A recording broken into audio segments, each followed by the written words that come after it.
আপনাদের অপরাজিতা গাছে কি অনেক অনেক কুঁড়ি এবং ফুল ফোটাতে চাইছেন? অথচ আপনার গাছে কোনোভাবেই কুঁড়ি ও ফুল ফুটছে না কিংবা গাছের কোনো গ্রোথ হচ্ছে না। বন্ধুরা, আজকের আমার ভিডিওতে জানাবো কোন ম্যাজিক তরল এবং একটি বিশেষ মাত্র ৳1 দামের ট্যাবলেটের প্রয়োগে গাছে আসবে নতুন গ্রোথ ও ফুটবে অসংখ্য কুঁড়ি ও ফুল। নমস্কার বন্ধুরা, আমি সুমিত, আপনারা দেখছেন বেঙ্গলি গার্ডেনার এবং আমার চ্যানেলে আপনাদের সবাইকে জানাই অনেক অনেক স্বাগত। বন্ধুরা, আমরা এখন জুলাই মাসে আছি, আর এই জুলাই মাস মানেই কিন্তু আমরা জানি বর্ষার মরশুম। এই সময় মাঝে মাঝেই হঠাৎ ঝমঝমিয়ে বৃষ্টি হচ্ছে, আবার কখনো চড়া রোদ উঠছে। আর এই যে বৃষ্টিটা হচ্ছে, সেটা কিন্তু আমাদের গাছের পক্ষে ভীষণ ভালো। তবে বন্ধুরা, এই বর্ষায় ছোট ছোট কিছু বিষয়ে আমাদের লক্ষ্য রাখতে হবে। গাছকে আমরা এখন কোন ধরনের খাবার দেব, যে খাবারগুলো পেয়ে আমাদের গাছের পাতা থাকবে একদম সবুজ আর গাছে আসবে হাজারেরও বেশি কুঁড়ি। বন্ধুরা, যেসব গাছে একেবারে কুঁড়ি আসছে না, আপনার গাছ দীর্ঘদিন ধরে হয়তো একইভাবে থমকে আছে, সেই গাছেও কিন্তু কুঁড়ি চলে আসবে।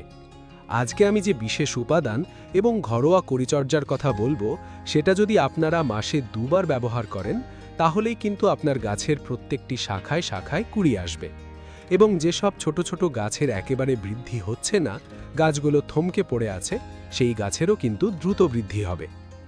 বন্ধুরা, ঘরোয়া খাবার যদি আমরা গাছে বারবার দিই, সেটা কিন্তু আমাদের গাছের মাটির জন্য ভীষণ ভালো। বারবার রাসায়নিক সার যদি গাছে দেন, তবে টবের মাটিটা কিন্তু আমাদের অনেক সময় অ্যালকালাইন হয়ে যায়। সেই কারণে আমাদের গাছে অনেক সময় একেবারে কুঁড়ি আসতে চায় না।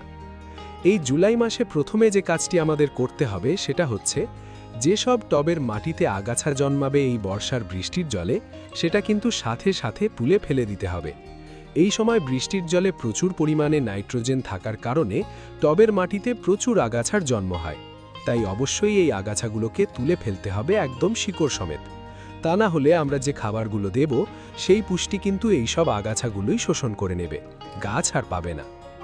দ্বিতীয় বিষয় হচ্ছে, যেসব গাছগুলো লক্ষ্য করে দেখবেন ওপরের ডালগুলো একটু সরু হয়ে গেছে, হয়তো আগে অনেক ফুল দিয়েছে, তারপর ডালগুলো একদম সরু হয়ে গেছে, সেই ডালগুলোকে কিন্তু আপনাদের কেটে ফেলে দিতে হবে। এই সব ডালে যদি নতুন কুঁড়ি আসেও, সেই ফুলের সাইজটা কিন্তু অনেকটা ছোট আসবে। সেই কারণে এই সরু ডালগুলো কেটে ফেলে দেবেন। এছাড়াও অতিরিক্ত লম্বা হয়ে লতিয়ে গেছে যেই ডালগুলো, সেগুলোকে কেটে দিন। এতে সাইড থেকে প্রচুর ছোট ছোট নতুন শাখা প্রশাখা বার হবে। যখন ফুলটা ফুটবে, সেই ফুলের সাইজটা অনেকটা বড় আসবে এবং গাছও অনেক ঝাঁকড়া হয়ে উঠবে। যদি আপনারা শক্ত অর্থাৎ মোটা ডাল কেটে থাকেন, তাহলে ডাল কাটার পর আপনারা একটু ফাঙ্গিসাইড অবশ্যই লাগিয়ে দেবেন।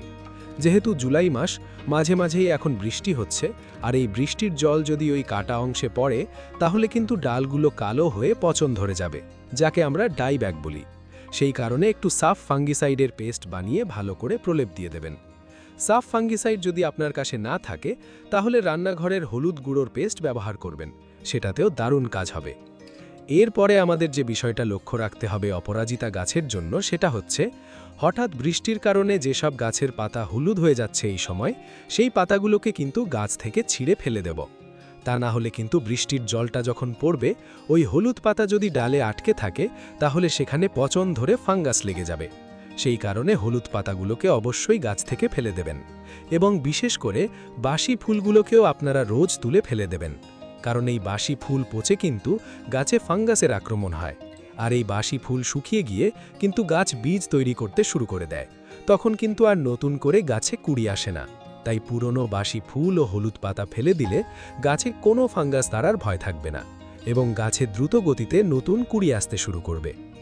তারপর যে বিষয়টা আমরা লক্ষ্য করব, সেটা হচ্ছে টবের মাটিটাকে আমরা হালকা খুসাই করব।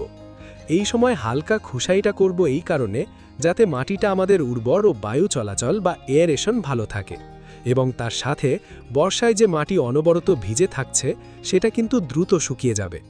অনেক সময় হঠাৎ বৃষ্টি এবং হঠাৎ কড়া রোদের কারণে আমাদের টবের মাটি প্রচণ্ড শক্ত হয়ে যায় এবং গাছ কোনো প্রকার খাবার ও জল ঠিকঠাক শোষণ করতে পারে না।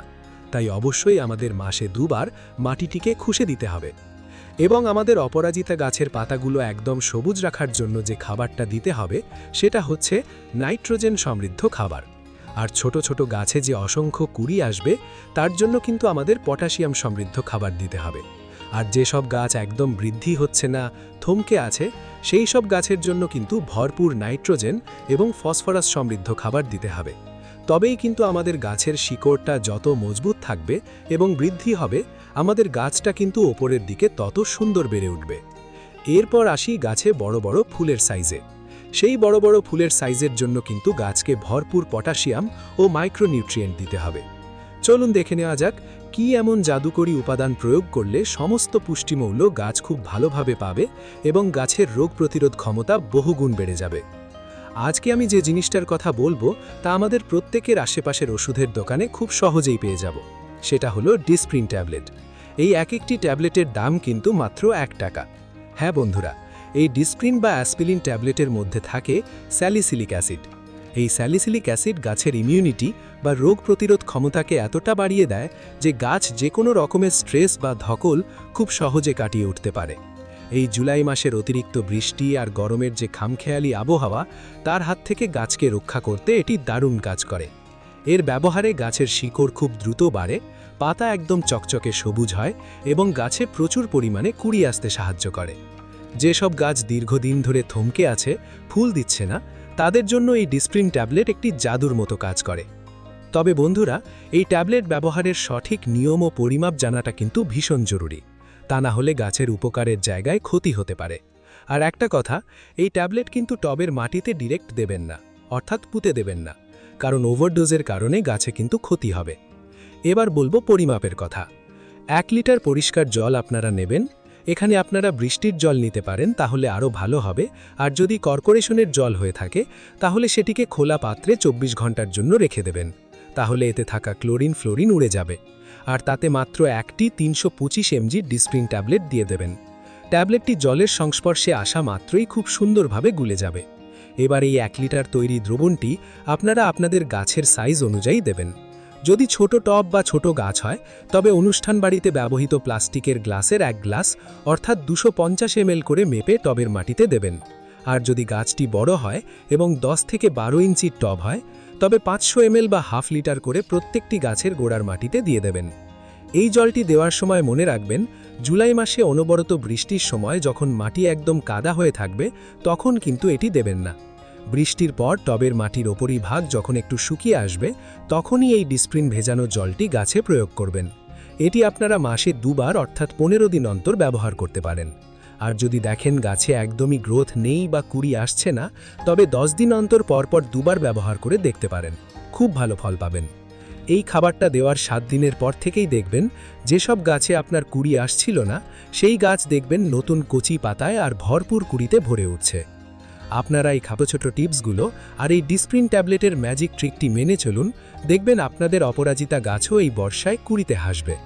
ভিডিওটা যদি আপনাদের এতটুকুও উপকারে আসে, তবে ঝটপট একটা লাইক দিয়ে দিন আর কমেন্টে জানান আপনাদের অপরাজিতা গাছে এখন ফুল আসছে কিনা, বা আপনারা কি সমস্যা ফেস করছেন। বাগানপ্রেমী বন্ধুদের সাথে ভিডিওটা প্রচুর শেয়ার করুন আর চ্যানেলটা সাবস্ক্রাইব করে পাশের বেল আইকনটি প্রেস করুন, যাতে সবার আগে আপনার কাছে আমার এই রকম বাগান বিষয়ক ভিডিওগুলি পৌঁছে যায়।